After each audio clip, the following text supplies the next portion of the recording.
I used to hate swatching. A swatch is that annoying little piece of fabric that you have to make before you can cast on the fun part, right? And it's very annoying because not only because it stands between you and what you want to do, but at some level it feels like a test you can fail, especially if you're a newer knitter and you aren't really comfortable measuring your own swatch. You do the swatch and then you take it to somebody who knows more than you do, that you feel comfortable, and you ask them to measure it. And that very much smacks of um, being in school, doing your work and turning it in for evaluation. And that is not what knitting is about. So I think, in addition to the fact that the swatch is putting off what we want to do, there's this little kernel of, don't tell me what to do, or, I don't want to be evaluated in that way. This is a hobby. So, how do we approach a swatch for a garment that has to fit, so that it's not so annoying to do? I'm going to show you how I approach swatching, not just for garments that have to have a particular gauge, but in general, when a new yarn comes into the store or when a rep is trying to get me to purchase a whole new line of yarn, I will always ask for a ball of it and I will cast on and just play with it.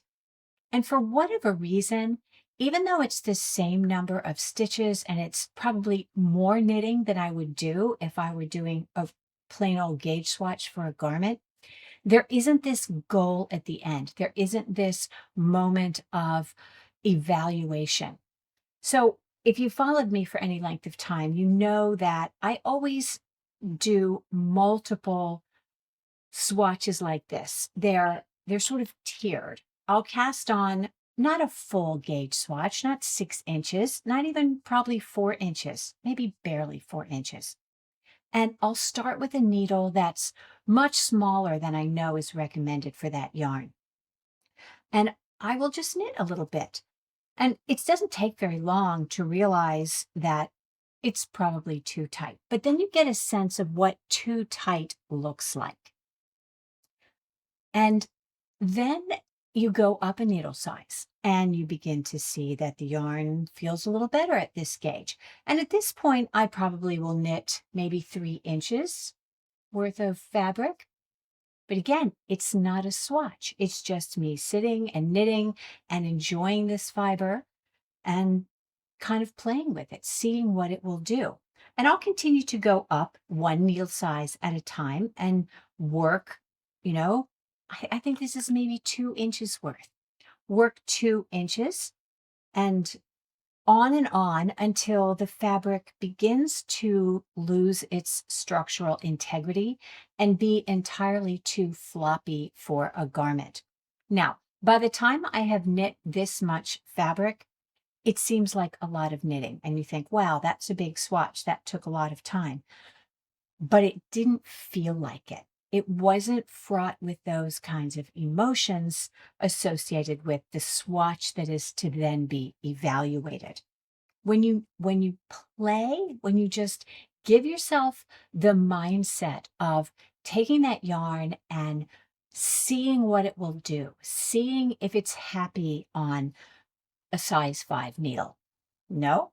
Okay, how about a 6? Is a 6 right for you? Then a 7, then an 8, then a 9, then a 10. Go all the way up. And the beauty of this is, as I said, you eliminate that feeling of evaluation, the pressure of, oh, if this doesn't work, I'm going to have to do it over, because nobody likes to do anything over again. But when you have it all together, all in one, you're not doing it over, you're just kind of continuing and you're looking at it a little bit differently. Only after you have all of these different sections and these different portions and these different fabrics that you made on various size needles, only then will you measure it. And when you go to measure it, you have all of these sections already done to measure. So if you go all the way down here and you see that this is 23 stitches and you need 21, well, then you'd have to go up, wouldn't you? Well, it just so happens that you already have that swatch, don't you? And you can find the fabric that is the gauge that your pattern requires without having that feeling of, oh, I failed, I did it wrong, now I have to do it over. And I don't know what it is about this mindset shift, but I will tell you, it works. I am not a person who likes to do things over again. It feels like failure. It feels like I didn't get it right, and now I'm being punished and I have to do it over. But when you knit all the possible swatches all at once in one go, then you have it. You have it for this project. And if you like that yarn, you have it for the next project too. Then you'll know just how far you can push this fabric. You'll know, okay, it's not going to work at this gauge because this doesn't have enough structure to hold up a jacket. I can't knit this as a bulky, but I can squinch it down, right? So then it opens your options not only for the current project, but for every project that you might knit with this yarn in the future. I do a little thing with my swatch where when I'm changing a needle size, I will work a garter ridge on the fabric by knitting across the back, and then I will do a number of purl stitches associated with the size of the needle. So if I'm on a size 6 needle, I will make 6 purl stitches on the right side. And that helps me know later on, my future self, when I'm going to make another garment out of this fabric, or even after I've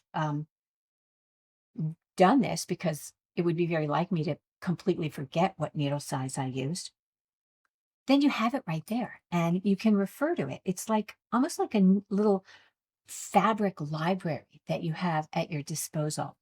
And it makes the swatching easier and more fun, and it puts you in control. And I think that's part of why we dislike swatches. So if you hate swatching or if you love swatching, tell me in the comments, because I would be so interested in knowing whether you have that little inner voice that says, you're not the boss of me. You can't tell me what size gauge I have to have, or whether you prefer to have somebody tell you and follow instructions. I think that's so interesting.